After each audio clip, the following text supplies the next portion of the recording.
नमस्कार, जीवंश video channel में आपका स्वागत है। आज मैं आपको बताऊंगा डिजिलॉकर पोर्टल पर पेमेंट कैसे करना है।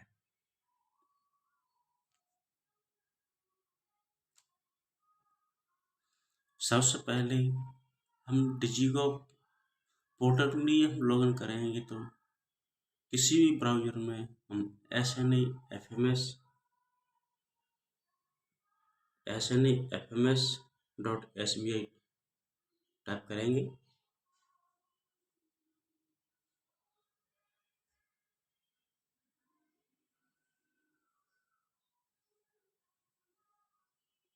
snafms.sbi टाइप करेंगे और इसके बाद हम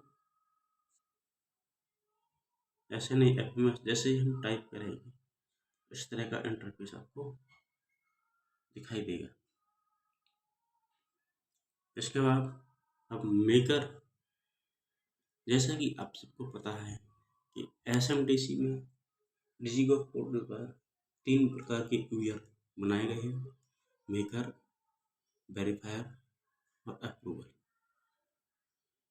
तो सबसे पहले मेकर का काम होता है, मेकर बिल जनरेट करते हैं।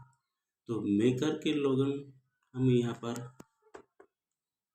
इनपुट करेंगे। जैसे ही मेकर का लॉगिन इनपुट करेंगे इस तरह का इंटरफेस आपको दिखाई देगा। यहाँ आपको मेकर का नाम दिखाई देगा।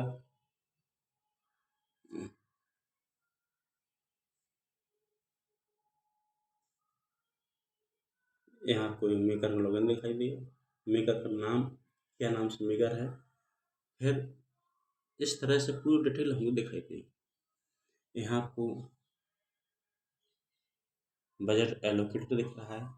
इसका अर्थ है कि आपको पूरे वित्तीय वर्ष में इतना बजट आपको व्यय करना है। दूसरे नंबर पर फंड एलोकेटेड दिख रहा है। इसका अर्थ है इस समय आप इतना बजट व्यय कर सकते हैं। दूसरे में दिख रहा है budget till date, expenditure till date, माफ करना, एक्सपेंडिचर टिल डेट। इसका अर्थ है कि आप इस बॉक्स में दिए अनुसार आप भुगतान कर चुके हैं या संबंधित पार्टी के खातों में पैसा पहुंच चुका है। एक्सपेंडिचर इन प्रोग्रेस का अर्थ है कि अभी आपने बिल जनरेट कर दिया है, क्यों, लेकिन अभी संबंधित पार्टी के खाते में पैसा नहीं पहुंचा है। इतना मैं आपको दिखा दिया। अब आगे बढ़ते हैं। जैसे हम आगे नेक्स्ट स्टेप में बढ़ेंगे, आपको यहाँ से बता दूं ये अपन कहाँ तक पहुँचेंगे। यहाँ पहुँचने के लिए आपको माय मॉड्यूल जो बटन दिया हुआ है, नीचे माय मॉड्यूल बटन दिया है। माय मॉड्यूल हम जैसे ही क्लिक करेंगे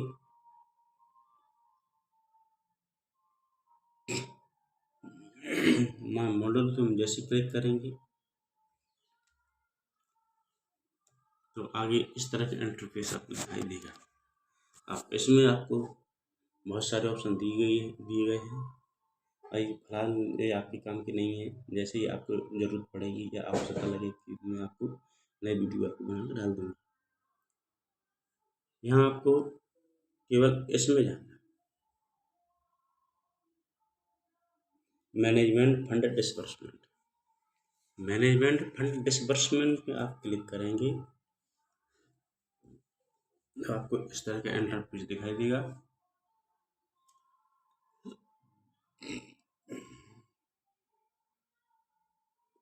इस तरह का इंटरफेस दिखाई देगा। इसमें भी फिलहाल आपके काम करेंगे, जैसे ही आपको लगे मैं आपको वीडियो बना दूँ।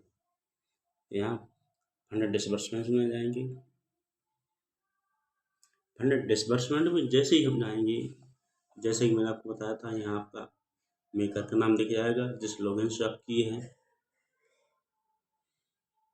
यहाँ financial year entity DDU name. Entity DDU name से तात्पर्य है आप जिसके मेकर हैं। कोई एसएमडीसी का है, कोई जिला कार्यालय का है, कोई बीआरसी कार्यालय का है, कोई अदर जो भी कार्यालय है, यहाँ आपको नाम दिख जाएगा। फिर हम किसको पेमेंट कर रहे हैं वो देखिएगा। अब मैं आपको अगली स्लाइड लेके आता हूँ। अब इसमें जैसे ही मेरा यहाँ डीडीयू नाम यहाँ दिख रहा है, इसके बाद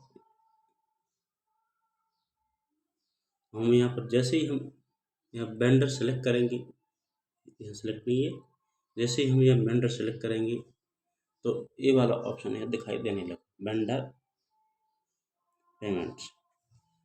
वेंडर पेमेंट, वेंडर पेमेंट जैसे ही आप क्लिक करेंगे तो यहाँ आपके सारे वेंडर यहाँ दिख जाएंगे। अब दूसरी ध्यान देने योग्य बात ये भी है कि इसमें दो तरह के ऑप्शन दिए हुए हैं। एक तो वेंडर क्रिएटेड बाय मी,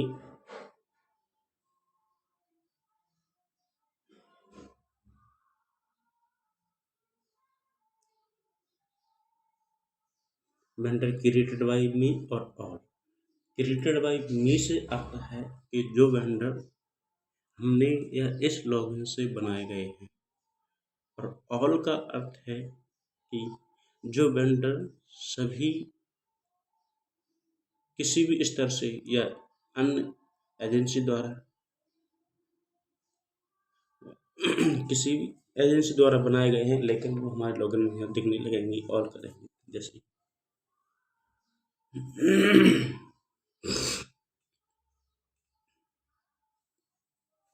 आप आगे बढ़ेंगे,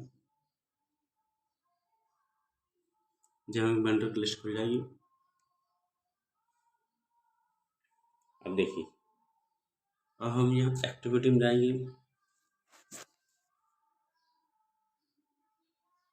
एक्टिविटी में जाएंगे, एक्टिविटी से अर्थ है कि हम किस मद में हम हमारा पैसा कर रहे हैं। जैसे कि एसएमडीसी एनुअल ग्रांट है या इंडक्शन ट्रेनिंग है, या जो भी व्यय हम इस मद में कर रहे हैं वो मद हम यहाँ पर सेलेक्ट कर लेंगे। एक्टिविटी,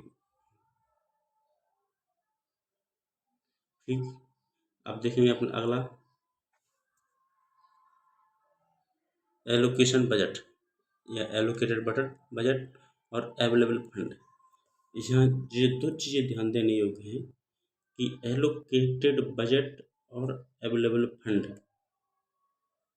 किसी भी स्थिति में आपका बिल इन मदों से अधिक नहीं होना चाहिए।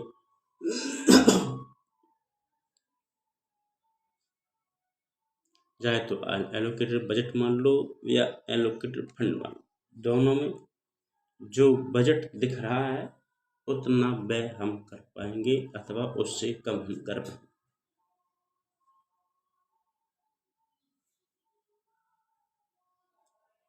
एक्सपेंडिचर टिल डेट, वही मैंने आपको बताया था अभी तक आप कितना व्यय कर चुके हैं।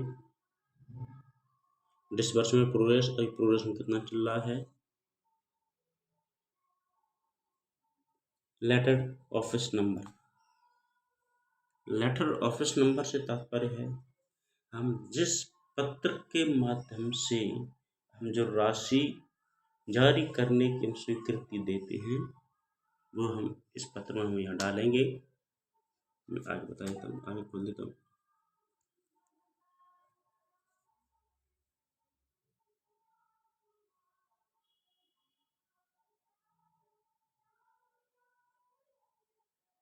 लेटर ऑफिस नंबर ये हो गया।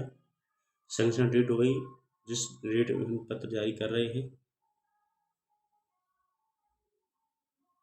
ये हमारी कंपनी है, फिजिकल लिमिट लेजर। अब जिस मद में हम यहाँ राशि जारी कर रहे हैं वैसे ही हम इसको ड्रॉप डाउन से इसको निकालेंगे तो वो ऑटोमेटिक सब वही आएगा बाई डिफॉल्ट में। अब फंड एलोकेशन वो मैंने बता दिया, ये बता दिया। अब ऑफिस ऑर्डर लेटर अटैचमेंट, यहाँ पे देखेंगे ऑफिस ऑर्डर लेटर अटैचमेंट से तात्पर्य है कि हम इसके साथ स्वीकृति आदेश, अभी मैंने जो ऊपर क्रमांक जो डाला था वो पत्र हम यहाँ डाल देंगे। मेरे भुगतान हेतु जो नोटशीट बनाई गई है वो उसके साथ अटैच करेंगे, और संबंधित देयक या संबंधित बिल, तीनों की फाइल, स्वीकृति आदेश, नोटशीट और बिल या उससे संबंधित जो भी दस्तावेज हैं उनकी हम एक ही पीडीएफ बनाएंगे। जैसे ही हम एक ही पीडीएफ बनाएंगे और उसको हम यहाँ से हम ब्राउज करके यहाँ अपलोड कर देंगे। जैसे अपलोड करेंगे तो यहाँ देखने लगेगा एक्सपेंस टाइप में हम रेवेन्यू ही यहाँ डालेंगे। जैसे डालेंगे तो हम यहाँ ऐड न्यू पे क्लिक कर देंगे। ऐड पे जैसे हम क्लिक करेंगे तो संबंधित फर्म या पार्टी यहाँ दिखने लगेगी जिसको हम पेमेंट कर रहे हैं। जैसे मैंने इसमें दिया था नेहा बिल्डिंग मटेरियल,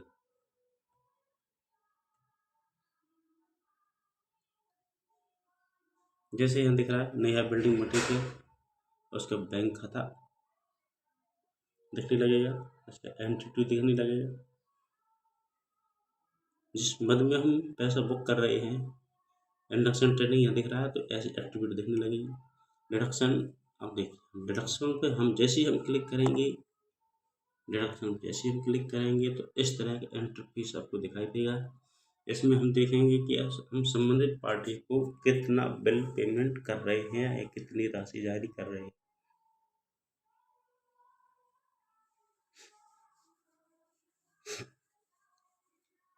कितनी राशि जारी कर रहे हैं। जैसे हमने संबंधित पार्टी का जिस 50,000 का बिल, तो भंडार क्रय नियम के अनुसार भंडार क्रय नियम का आप अवलोकन करेंगे तो इसमें आप पाएंगे कि किसी भी सरकारी संस्था द्वारा प्राइवेट पार्टी को पेमेंट करते समय उसके संबंधित नियमानुसार कटौती करके ही पेमेंट किया जाता है।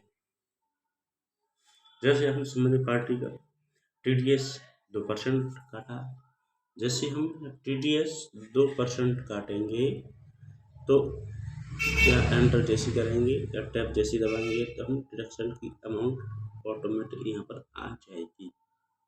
अथवा अपन डिडक्शन का अमाउंट यहाँ लिखेंगे तो जैसे ही टैब दबाएंगे तो उसका परसेंटेज ऑटोमेटिक यहाँ आ जाएगा। तो जैसे हम आ जाएंगे तो फिर हम टोटल डिडक्शन यहाँ आ गया 1,000 रुपये, नेट अमाउंट हुआ 49। अब 49,000 रुपये हम संबंधित पार्टी को पेमेंट कर रहे हैं। स्वीकृति आदेश हमने 50,000 का बनाया था क्योंकि 50,000 का उसका बिल बना हुआ है और पेमेंट हम 49,000 रुपये करेंगे। अब 1,000 रुपये TDS जो हम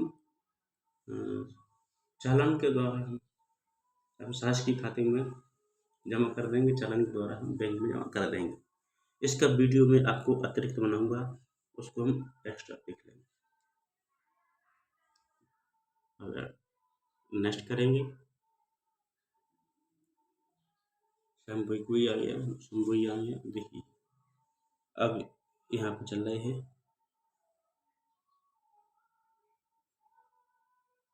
देखिए इनवॉइस अमाउंट आपका 50,000 हो गया, नेट अमाउंट हो गया 49,000 रुपये हो गया। ठीक है,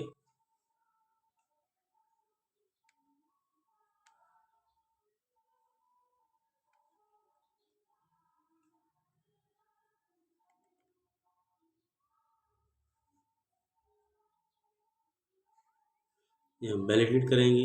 जैसे ही वैलिडेट करेंगे तो यहाँ आपका अमाउंट दिखने लगा है। ये अमाउंट आपको 0 दिख रहा है। वैलिडेट जैसे करेंगे तो यहाँ आपको अमाउंट दिखने लगेगी। अभी अमाउंट अभी आपको स्टिल नहीं दिख रहा है क्योंकि यहाँ आपके पास पर्याप्त पैसा नहीं है।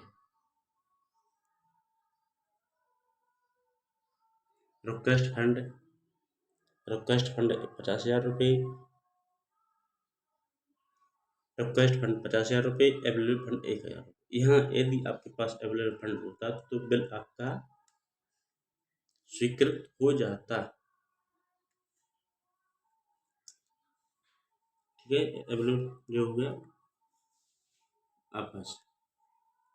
जैसे ही हम यहाँ वैलिडेट फंड कर देंगे और सबमिट कर देंगे, सबमिट जैसे करेंगे तो हम अगले वेरीफायर के लॉगिन में आपका ये पहुंच जाएगा। अब देखेंगे हम वेरीफायर के लॉगिन बढ़ाएंगे, वेरीफायर के लॉगिन यहाँ करेंगे। जैसे वेरीफायर के लॉगिन करेंगे तो संबंधित वेरीफायर के लॉगिन में इस तरह का इंटरफेस दिखाई देगा। इस तरह का इंटरफेस दिखाई देगा। मैनेज इनबॉक्स में जाएंगे। जैसे हम मैनेज इनबॉक्स में जाएंगे तो जहाँ आपके बिल आए हैं, जितने बिल इसमें आए हैं 1 2 4 जितने भी आपने जनरेट किए होंगे, यहाँ आपको पूरी लिंक दिख जाएगी। ये लिंक दिख जाएगी। डॉक्यूमेंट नंबर जो दिया है, यह एक लिंक रहती है। जैसे ही हम लिंक पर क्लिक करेंगे तो लिंक पर क्लिक करेंगे, यह पूरी डिटेल यह खुल जाएगी। पूरी डिटेल खुल जाएगी। पूरी डिटेल खुलने के बाद यहाँ आपको ऑफिस ऑर्डर लेटर नंबर यहाँ मेकर के ही लोगों से जो अटैच किया था वो यहाँ दिख जाएगा। इसको खोल करके हम यहाँ देख सकते हैं, खोल कर देख सकते हैं। इसके बाद यहाँ रिकमेंडेड करेंगे कि हाँ बिल को हमने स्वीकार कर लिया है अथवा अस्वीकार कर दिया, दोनों स्थिति में यहाँ टिक लगाना आवश्यक है। इसके बाद फिर हम यहाँ नोट जो दिया है, ये 500 नोट दिया है, नोट को हम खोलेंगे। नोट को खोल करके जैसे हम क्लिक कर देंगे तो नोट का खोल के इधर आ जाएगा। पूरा मैसेज टाइप करने के लिए आ जाएगा। तो मैसेज हम टाइप कर देंगे कि बिल एक्सेप्ट किया है, कि बिल रिजेक्ट किया है और फॉरवर्ड टू अप्रूवल, इतना हम यहाँ कर देंगे।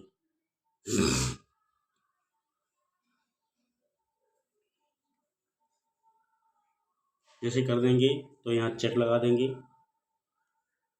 यहाँ चेक लगा देंगे, यहाँ भी चेक लगा देंगे और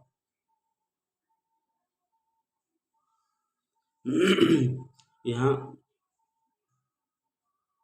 सेव का बटन आएगा। चेक जैसे ही लगाएंगे यहाँ सेव का बटन ये दिया ऊपर, यहाँ सेव कर देंगे। सेव और फॉरवर्ड का ऑप्शन आएगा, सेव का बटन आएगा और फिर यहाँ फॉरवर्ड पेंडिंग दिख रहा है, पेंडिंग के पास में ही बीच में फॉरवर्ड का ऑप्शन आ जाएगा।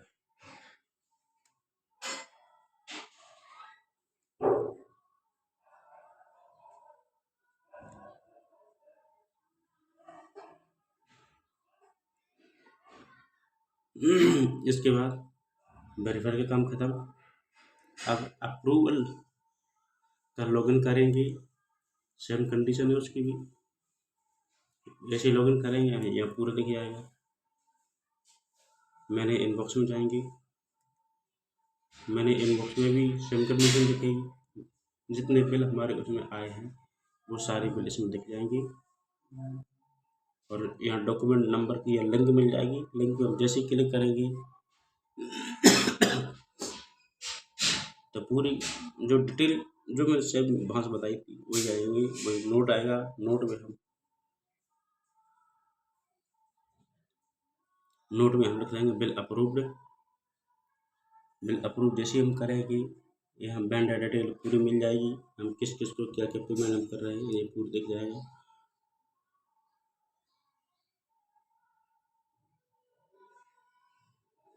फिर यहाँ 3 तरह के ऑप्शन आएंगे, प्रोजेक्ट, अप्रूव और कैंसिल।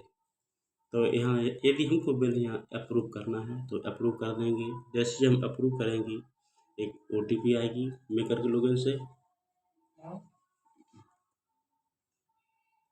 मेकर के लॉगिन पे एक OTP आएगी।